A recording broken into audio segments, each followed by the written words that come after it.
ಇಷ್ಟು ದಿನ ಮನೆಯವರಿಂದ ಕದ್ದು ಮುಚ್ಚಿ ಮಾಡ್ತಾ ಇದ್ದಂತಹ ರೀಲ್ಸ್ಗಳು, ಹಾಗೆ ನೀವು ಮಾಡಿದಂತ ರೀಲ್ಸ್ ನ ನಿಮ್ಮ ಫ್ರೆಂಡ್ಸ್ ನೋಡಿ ನಿಮ್ಮನ್ನ ಚವ್ರಿ ಅಂತ ಕರಿತಾ ಇದ್ದಿದ್ದ ಟೈಮ್ ಎಲ್ಲ ಮುಗ್ದೋಯ್ತು. ಹೌದಾ? ಹಾಗಾದ್ರೆ ಈ ಒಂದು ಟ್ವಿಸ್ಟ್ ಏನಪ್ಪಾ ಅಂತ ನೋಡೋದಾದ್ರೆ, ಇಂಡಿಯನ್ ಗವರ್ಮೆಂಟ್ ಈ ಒಂದು ಕಂಟೆಂಟ್ ಕ್ರಿಯೇಷನ್ ನೇ ಎಕನಾಮಿನಲ್ಲಿ ಆಡ್ ಮಾಡಕ್ಕೆ ಹೊರಟಿದ್ದಾರೆ. India is going to be the capital of content creation.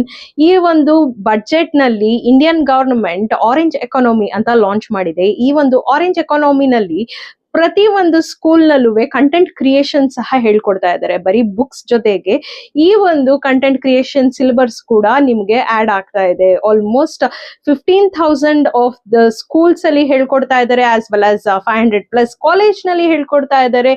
And ಇದೆಲ್ಲಾನು budget ಅಲ್ಲಿ ಆಲ್ಮೋಸ್ಟ್ 3,500 crores ಇಂದ ಸ್ಟಾರ್ಟ್ ಆಗ್ತಾ ಇರುವಂತದ್ದು. ಹಾಗಾದ್ರೆ ನಿಮ್ಮ ಒಂದು ಕಂಟೆಂಟ್ ಕ್ರಿಯೇಷನ್ ಗೆ ನೆಕ್ಸ್ಟ್ ಲೆವೆಲ್ ಆಗಿರುವಂತಹ ಬೇಡಿಕೆ ಇದೆ ಅಂತಾನೆ ಹೇಳ್ಬೋದು. ಆದ್ರೂ ಸಹ ಇನ್ನ ವೆಯ್ಟ್ ಮಾಡ್ತಾ ಇರೋರಿಗೆ ಇಲ್ಲಿದೆ ಒಂದೇ ಒಂದು ಮಾತು ನನ್ನ ಕಡೆಯಿಂದ. ಹಾಗಾದ್ರೆ ನೀವು ಸಹ ನಿಮ್ಮ ಫೋನ್ ನ ಎತ್ಕೊಳ್ಳಿ, ರೀಲ್ ಮಾಡಿ, ಫೀಲ್ ಮಾಡಿ, ಹಾಗೆ ನಮ್ಮ ಇಂಡಿಯನ್ ಎಕಾನಮಿನ ನೆಕ್ಸ್ಟ್ ಲೆವೆಲ್ ಅಲ್ಲಿ ಗ್ರೋ ಮಾಡೋದಿಕ್ಕೆ ಕೈ ಜೋಡಿಸೋಣ. Thank you.